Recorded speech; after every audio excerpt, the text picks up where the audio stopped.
want this graduation to be your experience.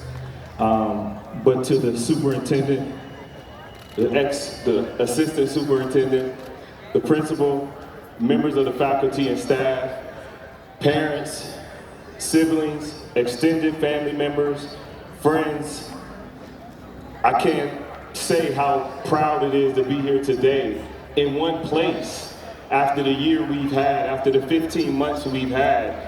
And this is my first event, our first event that we can sit out here together. Let's give ourselves a hand for what we've been through. And lastly, to the graduates of 2021, I say a heartfelt congratulations to our future leaders. Give yourselves a hand.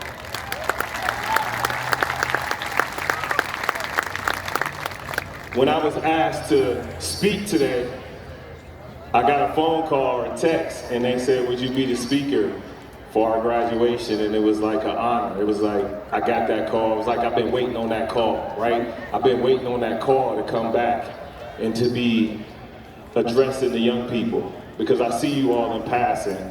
I see you throughout the city. I know many of your parents. I went to school with your parents. I graduated with your parents. I'm the same generation as your parents, so it feels good to come back to address their students, their kids. My mom, who is not here, one of the stories, she's here on her way, but when they asked me to speak, they said that the message is going to be on resiliency. Being resilient. And I said to myself, who's my resilient person in my life? Who's that person that I look to as being the resilient person? And it was my mom. My mom is my hero. My mom is the person that taught me what resiliency really means. Because as a young person sitting in your seats, I didn't understand what that meant. I didn't understand her struggles because I was young, trying to figure out who I was, what I wanted to become. And it wasn't until I became an adult and I had to look back and saw the things that my mom endured, things I put her through, things my siblings put her through, and it was just amazing to say, wow, she's really strong. She's been through a lot. And so she's my honor and my resilient person.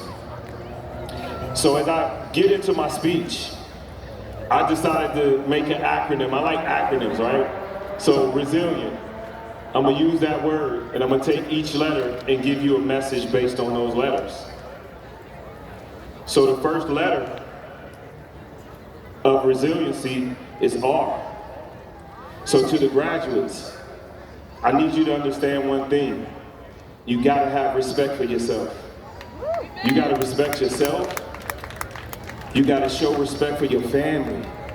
Because when you leave here, you represent your family. You don't just represent you. When you get in trouble, when you mess up, it's a reflection on your family. So if that's important to you, you'll have respect. Respect means having a moral compass to know the clear difference between self-respect and self-destruct type behaviors. You need to know the difference between the two. The E in resilient, it stands for Erie High School. Because the mere fact that you are all here and you are only the 4th graduating class of this high school, it's you all were the first class to go from freshman year to senior year. I need you to understand that. You are the first class that did not have a high school before this. You had no excuses, you had no, I went to Vincent, I'm from here, I'm from there. You were from Erie High School. You're the first class to do it. The school has only been around since 2017. And it's made up of merging several high schools. And I'm gonna name some of those schools because sometimes we need to remember. Central Tech, we got any Central Tech graduates in here? Strong Vincent, we got any Strong Vincent graduates? And I gotta be honest, one of my personal favorite, Erie East High School. One of my personal favorites. Some of you young people will never understand that school, that building, the culture, the history. And some of that history wasn't great. I played on a football team that was terrible. But I developed school pride when I was at that school. And I made it a point that I was going to put that school on a map and put it on my back and whatever I had to do. And I'll forever be a warrior for life. No matter where I go, no where I come from, I'm a warrior for life. You guys have proven many skeptics wrong. You all don't even know. There were so many things going on in the city about this school coming together and forming one high school. It was not a good time for Erie. It was skepticism, it was criticism, it was, why are we doing this? So you guys, it wasn't a smooth transition. Hallways were crowded. People were coming together that didn't get along and merging into one building. You all survived and you found your own lane within a much larger school population, and that was hard to do. And I just want to say, you all made it. You did it. And next, I'll move on with the S in resilient. And this S means a lot to me because it stands for several things. First, it stands for stay. And then I'm gonna add some words on to that. The first one is stay woke. I don't care if you're Asian American. I don't care if you're Hispanic, Latino, Caucasian, my black and brown sisters. I need y'all to stay woke. Don't ever forget, woke just means you're present. You understand what's going on around you. And you can't do that when your mind is not right. You can't do that when you're intoxicated, when you're inebriated, when you're high. You can't be woke. You gotta be in your right mind and understand that there's gonna be key moments in your life that it's gonna cause you to make an action. You're gonna have to act. And move with awareness. There are people that won't like you just because of the color of your skin, the culture you represent, or the fear that you present to them. Remember that you're growing up in a culture that will cancel you for one errant word. Behavior, social media posts, or slight mess up could jeopardize you and your family's future. You need to be aware of that culture that we're in. However, on the second side of that, you're growing up in a culture that says we will not be silenced. So you're gonna have to find a nice balance between the two. Using your voice and not allowing your voice to get you canceled. You're gonna have to figure out that balance. And that's gonna come from you all just living and growing and experiencing life. To me, being woke just means I want that one key experience or change that will require me to act and speak up for others that can't speak up for themselves. Okay? So I need you all to remember that S.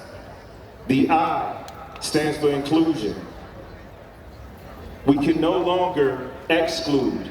We have to find a way to include. We have to be more inclusive. We need to lean on one another in order to become our best.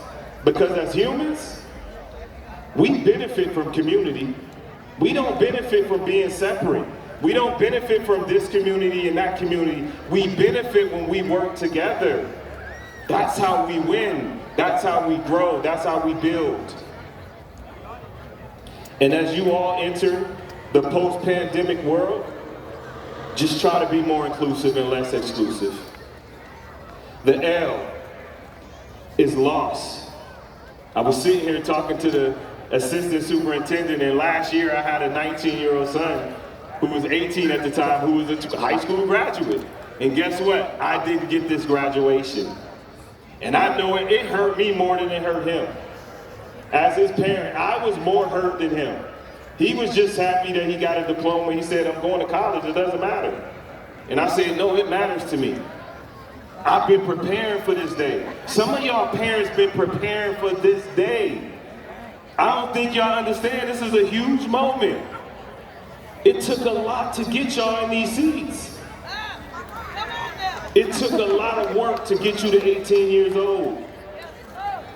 It took a lot of sacrifice on your parents, your family member, extended family. It took the village to get you here. And so I need you all to understand, over the past 15 months, as a country, we all suffered many, many losses in various ways, whether it was through the obvious one of death, right? We suffered some loss of loved ones, our personal belongings, our everyday freedoms that we all took for granted. Up until March 2020, we took a lot of things for granted. And I hope post-pandemic that we realize some of those things that we did take for granted. However, as young leaders, you all suffer some losses too. For example, your junior year of high school is non-existent. It was online in pajamas. It was online underneath your covers. I know how y'all woke up in the morning and you were under that cover, turned your computer on, and you went back to sleep. I know what it looked like. So you suffered some losses. Some of you all were athletes. You lost a whole athletic season. You lost some momentum going into your senior year, and that's hard. Proms, homecomings, and in-person social life. And lastly, you lost time. You can't get that time back. I need you to understand, as young people, you won't understand it until you get much older, but your time is important, and everybody shouldn't get your time. Everybody can't get your time. I need you to value your time. Value your energy, value your space. You in control of that. And then the I is intentional. Be intentional in everything you do or intend to do or pursue. Be intentional. Don't just show up and say, I don't know what's going to happen. I don't know what we're going to do today. What is your intent of showing up? And the E is expectations. I don't think you all understand, but it's a lot of expectations placed on y'all. You are the class post-pandemic. We want to see what you've learned since the pandemic. What did you take for granted? What did you not take for granted? What are you going to do different moving forward? You are the next leaders. You are the next educators, the next superintendent, the next principal, the next politician. It's your turn. Because I'm tired. I'm getting older. I want to be on vacation. I don't want to be in the community working hard no more. I had my turn. It's your turn. It's your turn to move the needle. So those expectations, you are next leaders. You have access to the world without even leaving the comfort of your own home. It's called a smartphone. It's called social media. I was telling the assistant superintendent that when I left to go away to college, I flew there as a visit on my first visit. It took me an hour and 30 minutes to get there on that plane. But then there was a moment that came when it was time to go to school, and I had to pack up the car. And it was a 6-hour drive, and I said to myself, this is far. I didn't realize Maryland was 6 hours. I thought it was only an hour. But you all have the access to research and do those things.